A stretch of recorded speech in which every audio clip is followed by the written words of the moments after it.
पुराने ज़माने की AI often known as good old fashion AI versus machine learning. Okay, so जो field है आर्टिफिशियल इंटेलिजेंस की, वो 1950 के अराउंड से स्टार्ट हो गई थी। शुरू के समय में जो डोमिनेंट प्रोसेस थी, अप्रोच थी, वो सिंबॉलिक एआई थी। तो उसमें बेसिकली डेटा फीड कर देते थे, उसको नॉलेज फीड कर देते थे in the form of logic और प्रोग्रामिंग लैंग्वेजेस, और जो डेटा उसको प्रोवाइड किया जाता था उसी के थ्रू उसको उस पर लॉजिक अप्लाई करके नई प्रॉब्लम सॉल्व करनी होती थी। तो चेस का एग्जांपल ले सकते हैं सिंबॉलिक एआई को समझने के लिए। तो सारे चेस के पीसेस हम कंप्यूटर को डिस्क्राइब कर देते हैं, और वो पीसेस कैसे मूव कर सकते हैं वो कंप्यूटर को डिस्क्राइब कर देते हैं। और फिर उसको टोटल सेट ऑफ मूव्स जो कि एक चेस गेम में बहुत ज़्यादा होते हैं, उसमें से उसको देखना है कि कौन सी suitable. But this was obviously a very hard problem, क्योंकि इतनी सारी मूव्स के बीच में से सही मूव को फाइंड करना बहुत कंप्यूटेशनली इंटेंसिव प्रोसेस होती है। AI model called Deep Blue defeated Kasparov in 1997। Chess तक तो ये सही था, बट बाकी की प्रॉब्लम्स बहुत ज़्यादा हार्ड हो जाती हैं उसके लिए सॉल्व करना। इस वजह से सिंबॉलिक एआई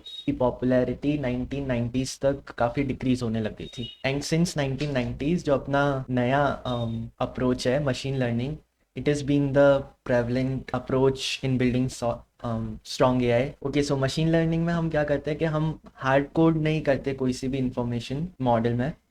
इंस्टेड हम फ्री पैरामीटर्स उसको प्रोवाइड कर देते हैं, जिसको वो अपने हिसाब से मैनिपुलेट कर सकता है मॉडल। तो चेस की एनालॉजी पर वापस आए तो वही chess model start random move से करेगा, बट अपनी ही मूव्स के फीडबैक से, यानी कि वो गेम जीतेगा या हारेगा उसके अकॉर्डिंगली वो अपने पैरामीटर्स को बेटर करता जाएगा इटरेटिवली, और अपने आप अपने पैरामीटर्स को ऑप्टिमाइज करने की जो प्रोसेस होती है उसको ही कोट एंड कोट लर्निंग कह देते हैं। इन दिस लर्निंग एल्गोरिदम, जो कि ग्रेडियंट डिसेंट का यूज़ करती है mostly, it has shown wonders in the field. And deep learning और ChatGPT is just it subset. और मशीन लर्निंग को ही जब हम हायर स्केल पे कर लेते हैं तो उसको हम डीप लर्निंग कह देते हैं। So this was the old approach versus the new approach, old one being symbolic AI and the new one being machine learning। And there is also an approach which mixes these two things called neurosymbolic AI, and I've already made a video about it, link in description।